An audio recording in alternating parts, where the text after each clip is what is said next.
আসসালামু আলাইকুম, কেমন আছেন সবাই? তো আজকে আবার নতুন একটা ভিডিও নিয়ে চলে আসলাম। আজকে হচ্ছে রাতে খিচুড়ি রান্না করছিলাম, সেটাই।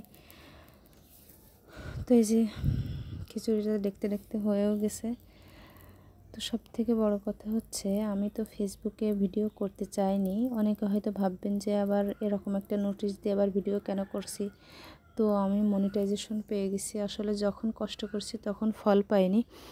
তো এখন পেজের রিচ ডাউন, সব কিছু ডাউন হয়ে গেছে, যার জন্য আবার আগের মতোই পরিশ্রম করা লাগবে, তাছাড়া হবে না।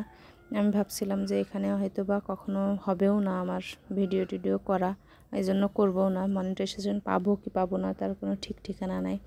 তো আলহামদুলিল্লাহ, তবে ফেস ছাড়া ভিডিওই করব, বা আমি ক্যামেরার বাইরে থেকেই করব, ক্যামেরার সামনে আর আসবো না কখনো, যেহেতু ইচ্ছাই ছিল না। তারপরেও অনেকের রিকোয়েস্টে আবার ফেসবুকে রান্নার ভিডিওটা করতেছি।